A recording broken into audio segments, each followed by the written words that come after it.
Hello, everyone. My name is Daniel Kaganoff. I'm a third year medical student. And today I'm with Dr. Henry Guan, who I met through social media. I saw that he was doing a lot of finance related content, which got me really interested because it's something that I'm passionate about. And I wanted to bring Henry onto the channel because he's further in his career. He's had to make more financial decisions than I have. He's had longer time investing. So I thought it would be unique to hear his perspective on how he handles finances, how he approached it during medical school, and hopefully provide us some insight for people who are currently in training with any healthcare professional. So, Henry, if you could start off just by introducing yourself, saying what medical school you attended to, what specialty you're in, how long you've been in training, stuff like that. Yeah, thank you so much, Daniel. So my name is Henry Guan. I am a family medicine physician. I went to UCLA and I graduated from medical school in 2011 and completed my family medicine residency in 2014. And I just basically started my personal finance journey right off the bat when I had my first paycheck over in intern year. Nice. Where was your residency? Also at UCLA? Yeah, I was also at UCLA. Was very fortunate to get into the first choice for both med school and residency. Nice. That's awesome.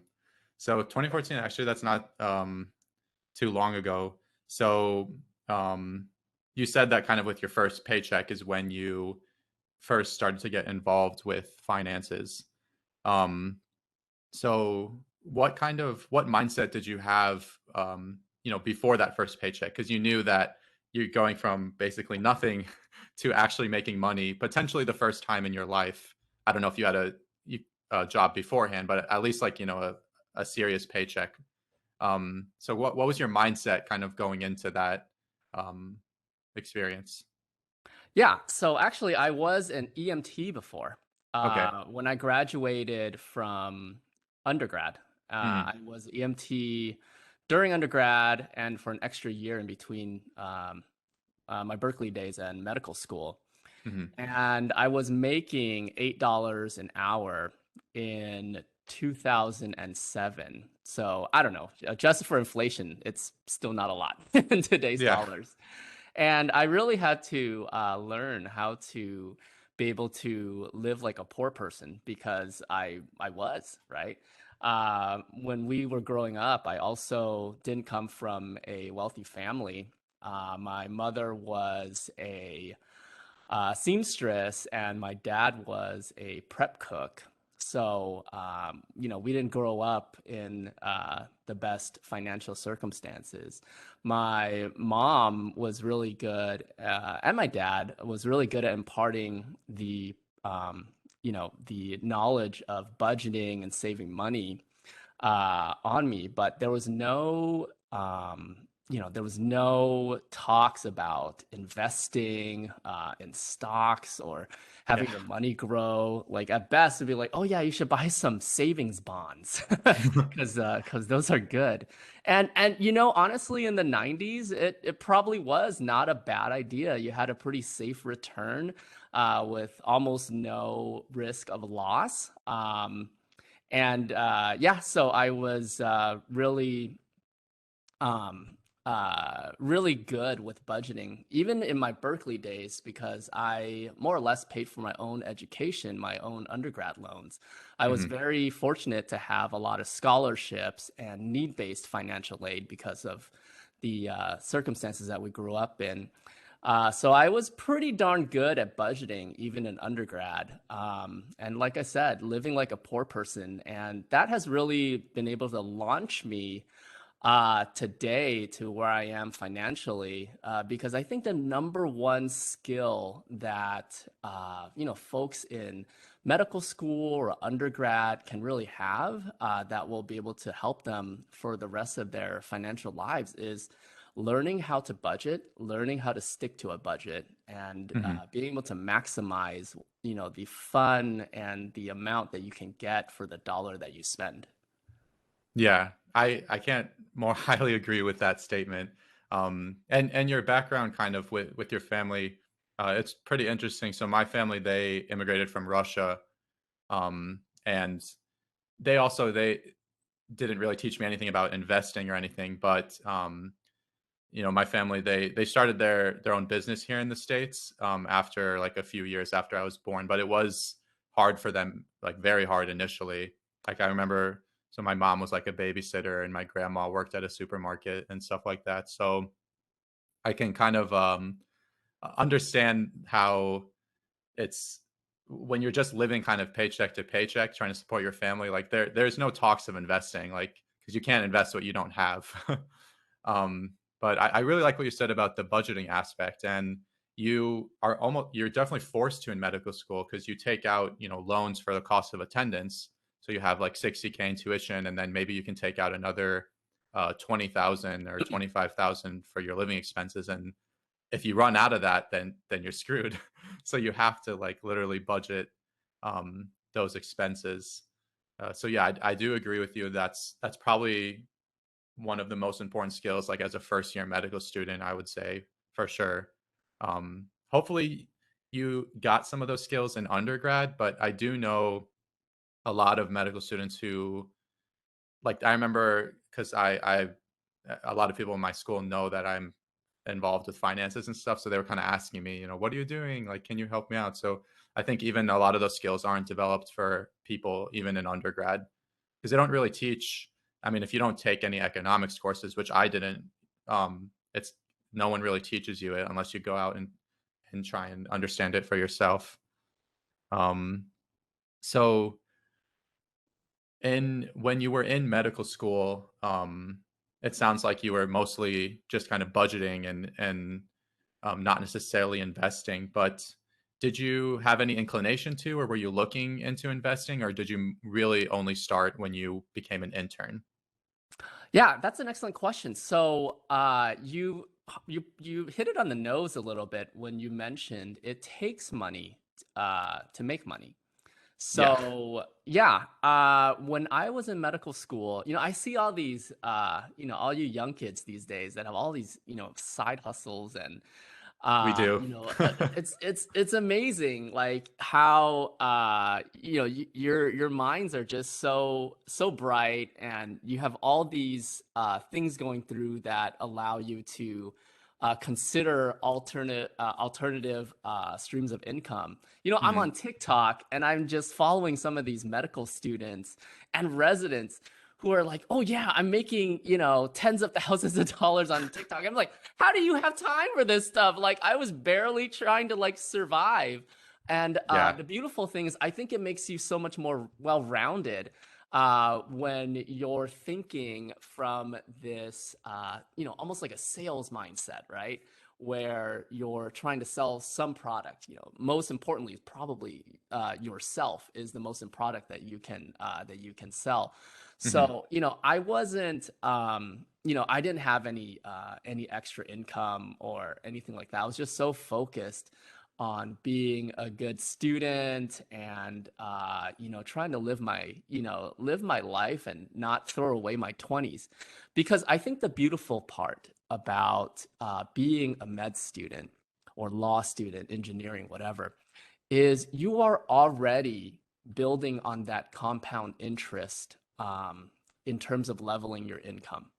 So even though you're not making money just yet, the Mhm. compound interest that you are building is your specific knowledge that will allow you to make a lot more money in the future. So I didn't feel like I needed to invest from a dollar perspective because we were already investing in our future incomes just by going to school, just by going into that Yeah. six-figure student loan debt. So my main focus actually was to get into the mindset of not wasting my 20s, because that's a lot of what people say, right? When we go to medical school, oh my God, you're throwing away your 20s, your best years of your life. to achieve this greater goal. Wow, how noble of you. And I'm like, no, no, no. Like, I want to live my 20s as well. I don't want to, I don't want to just say that this, whole beautiful decade of my hot years are just going to be thrown away, Yeah. right? Um, and I'll give you a little secret, actually. Your 30s are even better than your 20s. It's like your 20s, but with more money. So more money, more freedom, That's what I'm more hoping for. ability. Yeah, more ability to do things. And I joke around with my friends all the time. We're like, you know what? Our hot years are always ahead of us. Yeah, So that's a good yeah, mindset. I don't yeah to answer your question, I didn't really feel that much of a need to invest. I think that's Mm, still the most important thing because I didn't have income. Still the most important thing was to be able to maximize just how much fun you can have and how much living you can do on a budget, which actually is kind of a fun thing in itself, to be honest. yeah, I think it is fun. Like sometimes I know even I've surprised myself on the things you can do. Like you don't necessarily have to be spending just hundreds, thousands of dollars to have a good experience. Like, and then it just makes you appreciate everything when you do a little more. So, um, yeah, I like that mindset a lot. Like, I've never thought of it that way, to be honest. Like, just try and enjoy your 20s while you're in medical school because it's I think it was a little bit hard for I was lucky that my class had at least 1 year before the pandemic started, Mm. but the class before us, I can tell you, is actually really struggling because, well, they have all the financial burden and stuff, but then they can't because of the pandemic, they don't have the option to enjoy their 20s. So that's a very, very difficult situation because they can't go outside. So all they do is just study all day and even if there was an opportunity to do something fun, they're limited because of what's happening in the everywhere. Um, but I do agree with what you said and how uh, we are kind of investing in ourselves. Like that's probably the greatest investment we can make, right? Our own education, our own knowledge, and yeah. So I do completely agree with that statement for sure. Um, so and that kind of really explained I was going to ask you my second question was how would you recommend medical students initially get involved with finance and investing, but I think you pretty much summarized that with your last response in a very eloquent way for sure. Thank you. So my next question is now that you finished medical school, you're in your intern year in residency, what was your strategy for repaying your medical school loans? It sounds like you had a decent amount of need-based aid from undergrad, so I'm assuming you only had medical school loans to worry about when you graduated. Yeah. Mm. So in undergrad, I actually graduated with, I think about maybe $20,000 in student loans. Okay, And nice. it That's was fine. exactly the amount I graduated with too. Oh, that's amazing because, Yeah. you're a lot younger than me. So, Yeah, the I first almost thing got you a only, full I got like a full academic scholarship except for like 5,000 each year. So 5 times that's 4, amazing. 20,000. Yeah. So I Wow. was very, very lucky in that Yeah. situation. Yeah. Well, academic scholarship means more than luck. So I'm sure you earned it as well. Yeah. So hats off Maybe. to you. Yeah, on Thanks. that one. And the fact that you're able to graduate with just $20,000 is absolutely stunning. Yeah, Um, I know, especially when I hear some stuff from my other classmates like they're coming into medical school with 100K, yeah, 200K. So that's absolutely. yeah. Yeah. So, in terms of the student loans for medical school, I Mm, actually came in already with this plan to do underserved medicine. So when I was applying to medical school, I already was thinking about, okay, if my student loans are 100 something thousand or 200 something thousand, how am I going to get this paid off? Especially if I'm planning to go, into underserved care. So I started researching even before I was accepted to medical school. And I found out that there were, a number of loan repayment programs that I think have just grown over the years. the number of programs and the amount that's offered. So I'll give you my personal journey. Hmm. I found out about something called the Stephen Thompson loan repayment program. I believe this is only in California. I could be wrong. It's I haven't heard of funded. it. Yeah. Yeah, so it's funded by the fees that doctors would pay to renew their license every 2 years.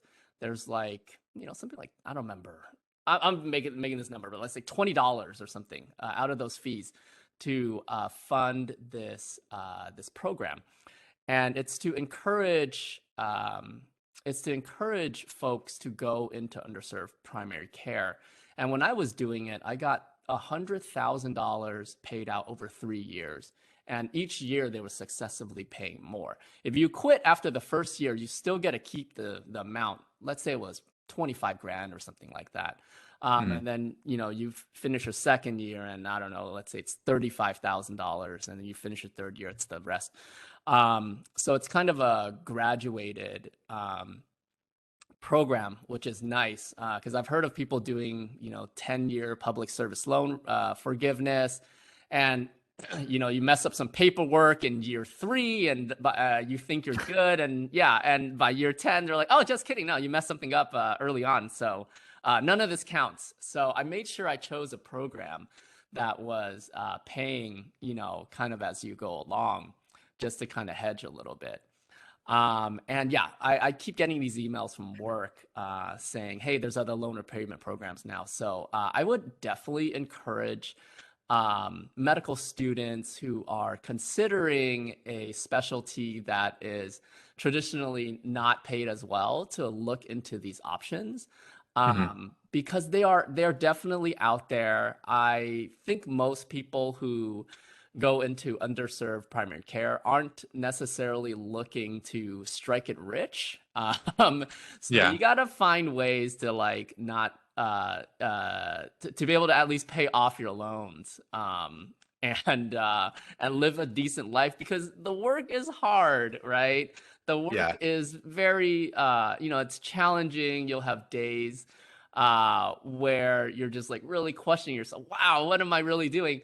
But I mean, obviously the work is also very, very rewarding. The world needs has the community has this big need, and it just feels good to be able to kind of fulfill that. So if that's your goal, is to go into underserved primary care, there are options out there. And if and the other higher paying specialties obviously may or may not have these loan repayment programs, but I would definitely encourage folks to do a search before committing to one thing or another.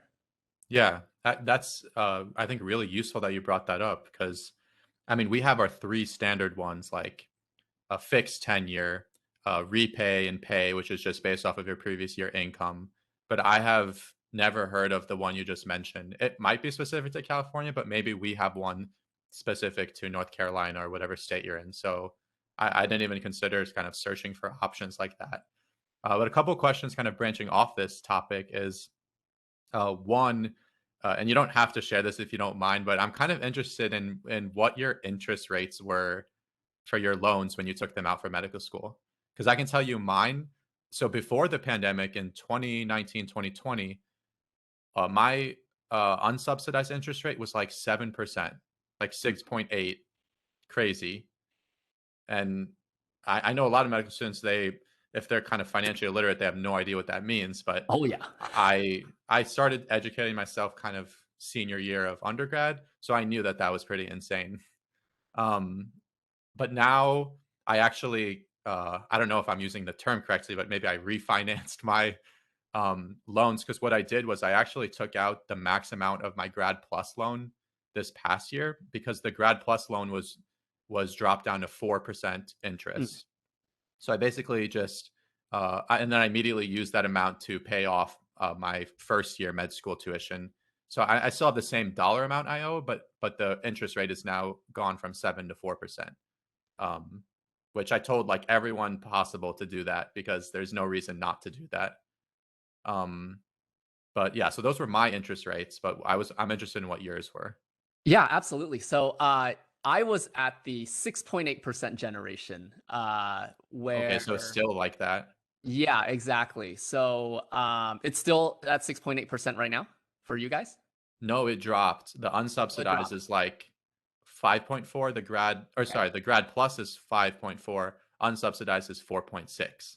Oh, got it. Okay. So Yeah, yeah, we had something called, I don't remember if it was the same name, Grad Plus or whatever, but it was like 8%. So that was yeah, probably the worst one. Yeah. yeah, it was the worst one. It was like you maxed out your 6.8% and you're like, no, I need more money. Okay, we'll give it to you at 8%. So I'm glad I never took out that amount. I know some of my classmates did. Hmm. But yes, you are doing the absolute right move right now. 4% is a lot more manageable. So I would echo that and encourage everyone, if that is an option, to do the 4% loan as well and just pay off everything before. Um, so a lot of my friends, what they did was they actually refinanced with First Republic Bank. I wish they would sponsor this video, but I have a feeling I kind of have an idea of what their marketing strategy is. Uh-huh. So my sense is this, and it's kind of worked for some of my friends as well.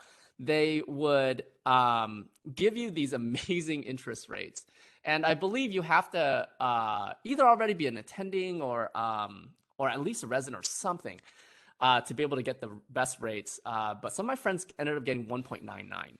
Oh Um, my God. yeah. So you refinance with them. They actually lose some money, I believe, with these really low rates, but it's customer acquisition that they're after. So they hope to be able to reel you in with the really low interest rates for your student loan so that they're able to sell you like a home loan or something else with Oh. them. Yeah. And their home loans, at least just the one example that I've heard of, have some terms that are a little bit more restrictive in terms of being able to refinance. So they Mhm. kind of lock you in for just a little bit longer. Um, for the home loan. So that's kind of their strategy. I think if you're getting their student loans, the student loan refinance with them, it's actually a really reasonable option, and many of my friends have actually done that. There are some other banks out there that my friends were looking at, SoFi, I and get so many physical letters in the mail from SoFi. They yeah, somehow got my address or something. yeah. The thing uh with SoFi is they spend so much money on marketing that yeah. I'm not convinced they're able to get the best interest rates to you. I could be wrong. Okay. Yeah. Yeah. But That's look one thing into it. I've never considered, like should I mean, I've refinanced just with the government because they introduced better interest rates, but I'm kind of scared to do it through like a third party, like, not the government basically. That's Yeah, like, I don't know why I'm scared about that. It's that just like, uh-huh. I because think the that's government, okay. it's like, it's like uh, you're using FAFSA, you're using NELNet, like these very established loan repayment programs. But yeah, I've gotten them in the mail, but I just throw them away right away. And that's okay, I think, as a medical student. I think it's okay to keep the loans as is right now, especially since you have a pretty favorable interest rate. And Yeah. again, to be able to get like the best rates, I believe you have to have a certain amount of just cash in the bank anyway, which you probably won't have as a medical student. We're talking about probably tens of thousands of dollars that Mm. you're just Is keeping that with like them. to show that you can actually repay the loan?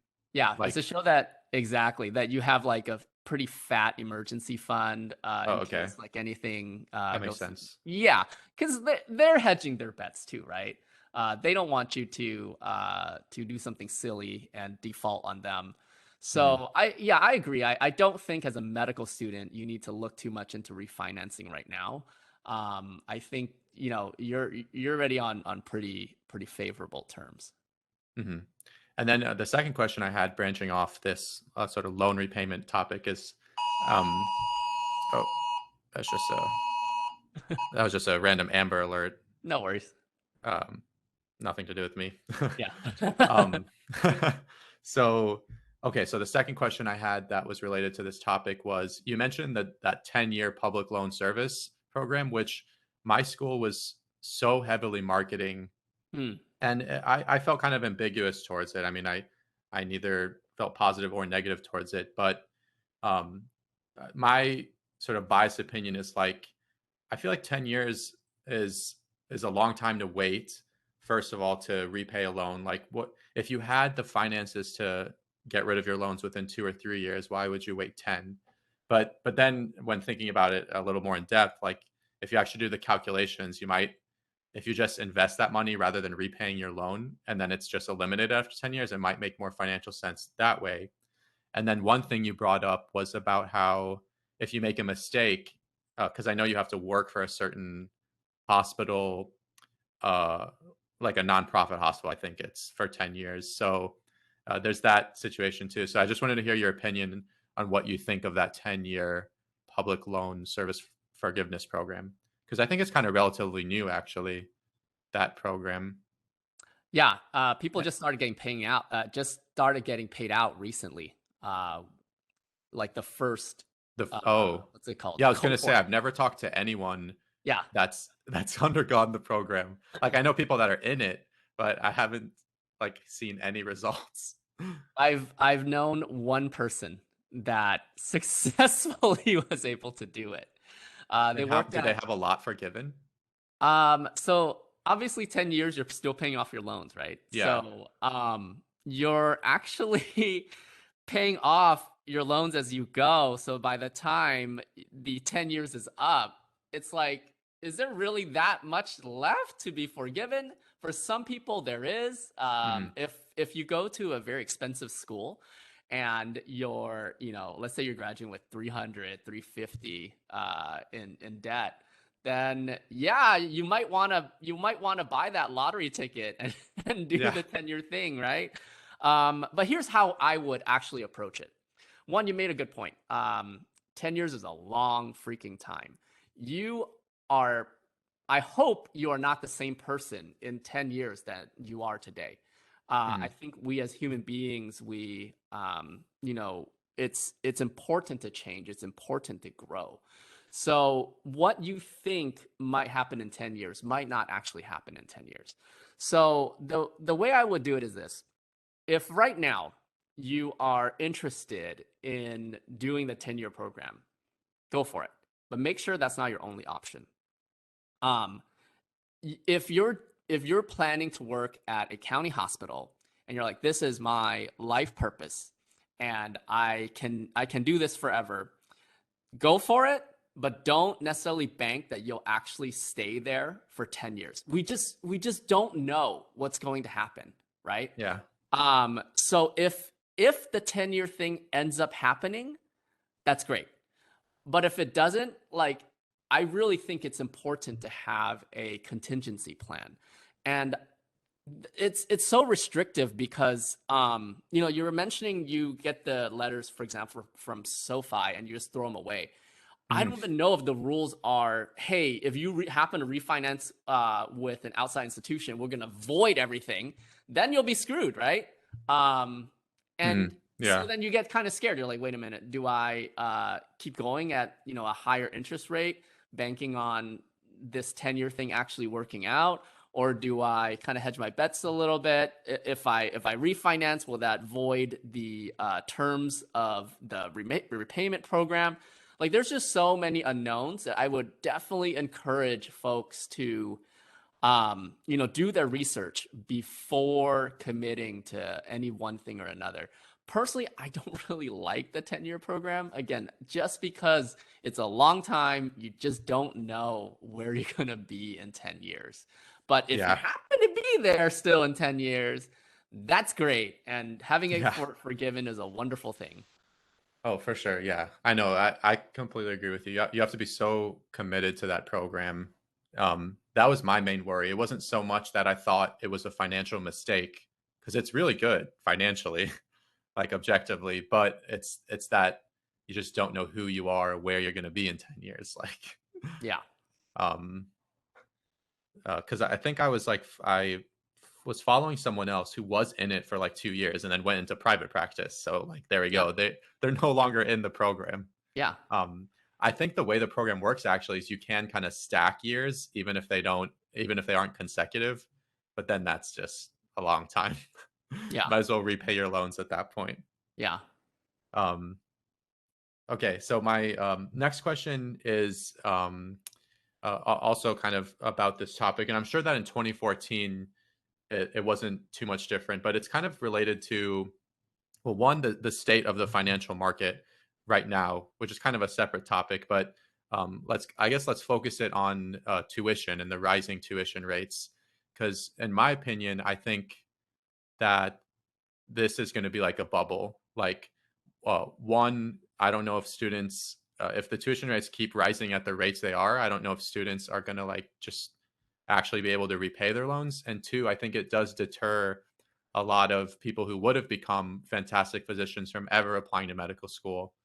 Because something that I kind of naively thought that I'll share with you is like, I thought that it doesn't matter what your financial situation is going into medical school because everyone has to take out a loan and Mhm. we all are living off the same loan amount. So it's like, even if you're from a less fortunate background, I this was me naively assuming you could still attend medical school, but after 3 years now, there's so much that happens in life, extra payments, car breaking down, family situations that students who would have made great physicians, they just cannot go to medical school anymore because they can't take out that enormous loan, which is ever increasing. So like that's how my class feels right now. Like we're all kind of like, oh my god, it's 70 each year, it's increasing and it's going to be more and more, and like when is it going to stop? So I just kind of wanted to hear your thoughts about that, whether you think there's even any feasible solutions to like address that issue too. I know that's a really loaded question, but like since you're further in your career, I would just wanted to hear your opinion about it. Yeah, I agree. I think it's incredible how much tuition has been rising for not just medical school, but even undergrad, right? Yeah, for So sure. even to kind of pare it back even more, how are a lot of people going to be able to afford even just undergrad, right? So I think there's a pocket of people that are going to be affected more than others. And I think that pocket is going to be probably the middle class, Hmm. because for undergrad, we'll start with undergrad, um, because if you're lower income, you'll probably still get some need-based aid, and if you're upper class, and obviously you'll still be able to pay for it. Going to medical school, um, it's kind of the case that you mentioned that everyone kind of is on a level playing field, Hmm. where everyone has to take out the same loans, but it's actually not. I remember in my medical school class, I would say probably half. I don't know. I could be making this up. Maybe a third were they came from very wealthy families, and Hmm.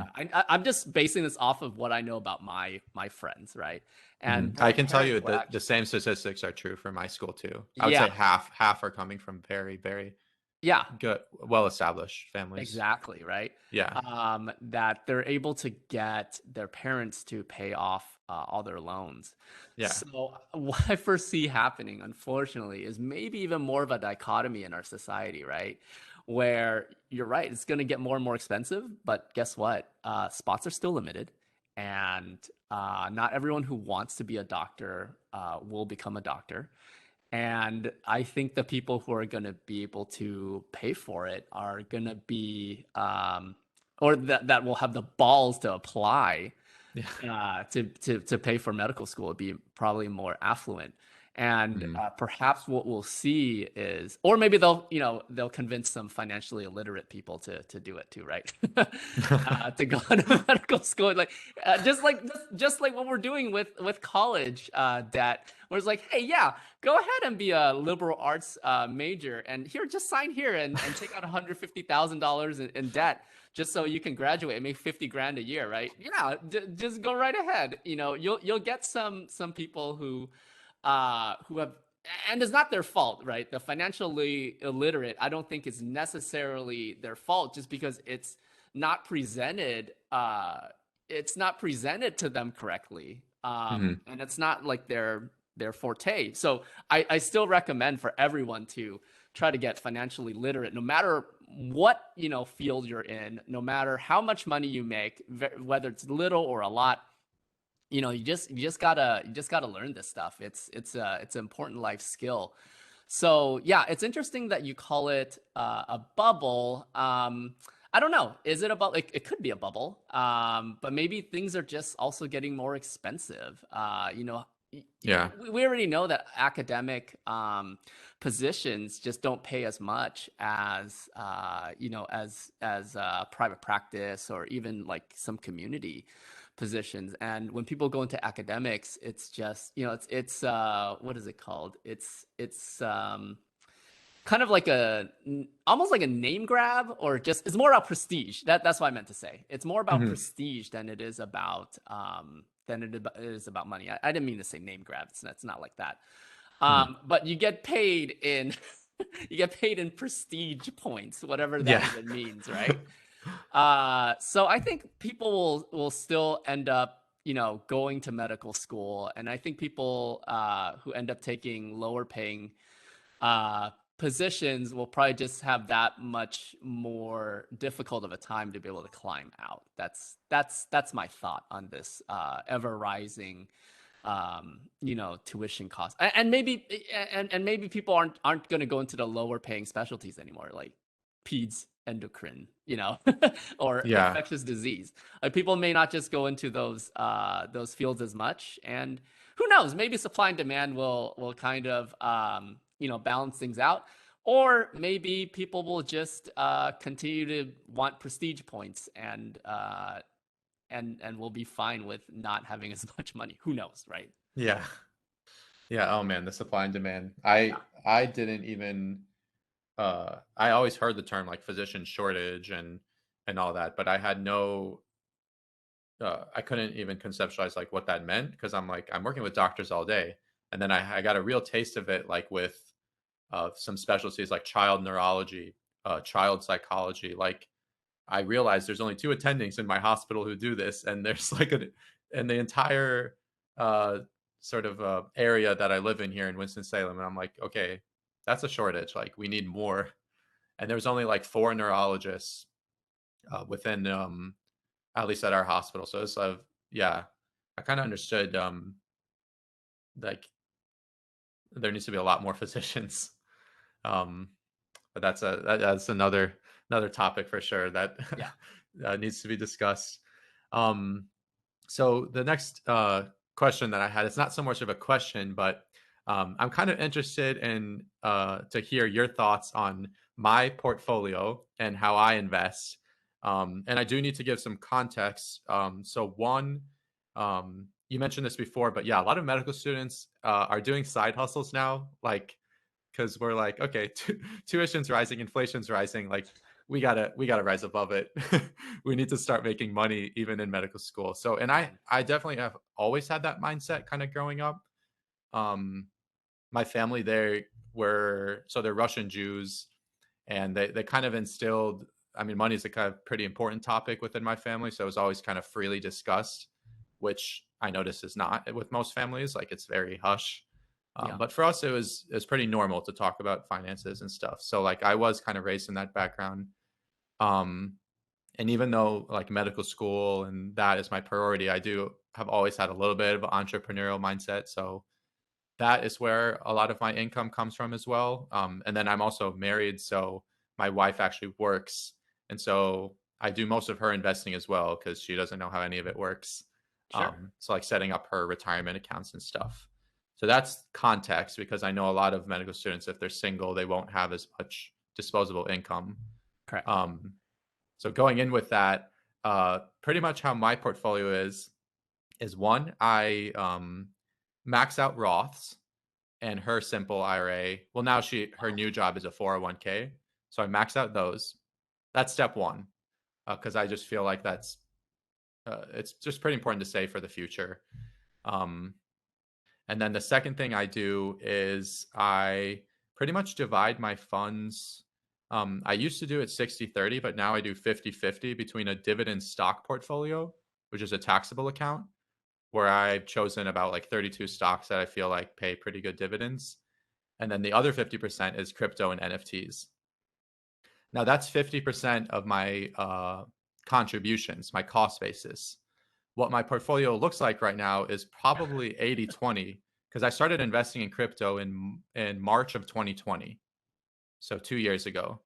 And even though I've contributed the same exact amounts to both, like that portfolio is just through the roof. It's actually kind of insane. Like I don't want to go too much into the numbers, but like Yeah. I have delved into NFTs, which is a very interesting concept.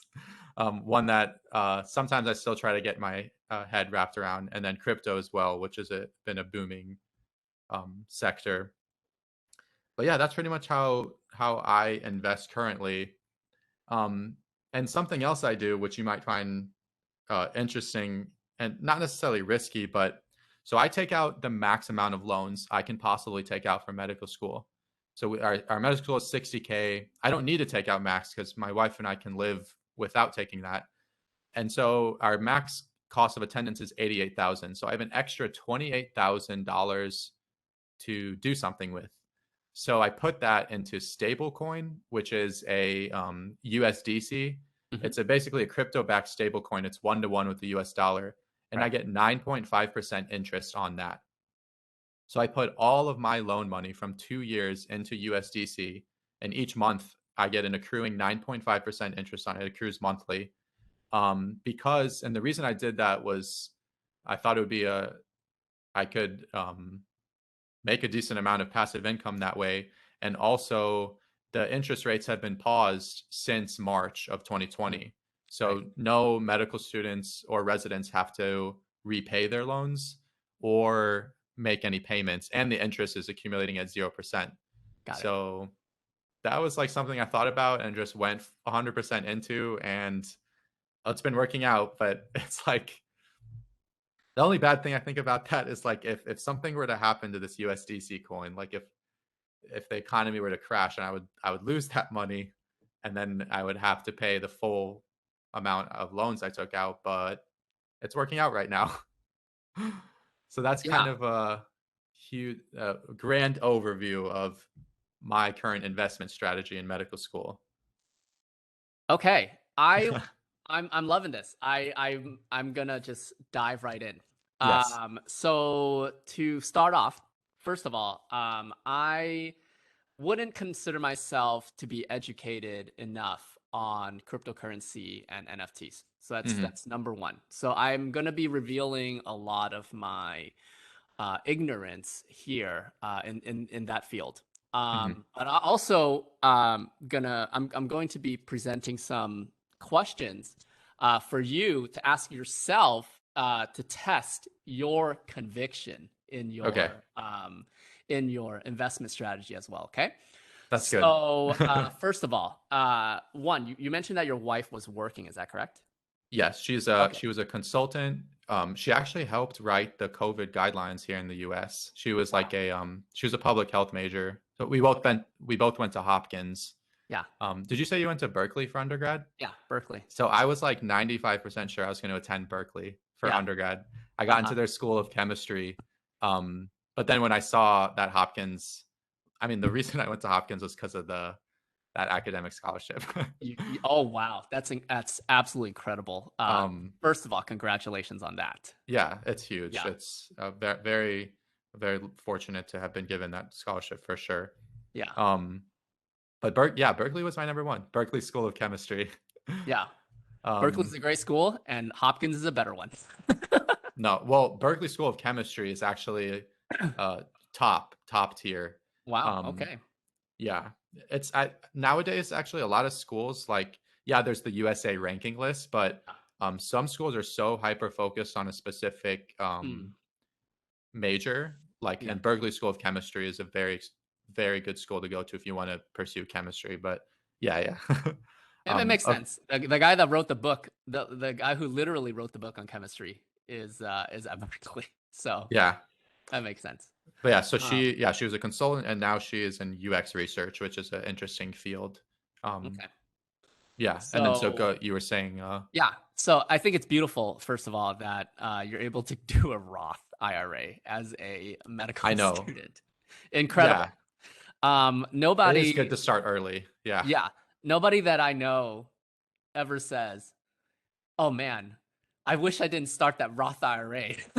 Yeah. Like, everyone is so thankful for like their past selves starting a Roth IRA as early as possible. And That's even good to for me, hear. I'm always like scheming ways like, all right, if I have a kid one day, how will I want how will I get them into that Roth IRA as early as possible? So Yeah. kudos to you that you're doing that in medical school. Um, so yeah, I think it's actually pretty good what you're doing. Mhm. Because you're so young that it's okay actually to do some of the more speculative stuff, Mhm. like cryptocurrency and NFTs, just because I think the potential is going to be pretty huge. Um, and I don't necessarily want to ask you how much in terms of dollar amounts you have in each, Mhm. but given that, I mean, I don't know, are you making six figures?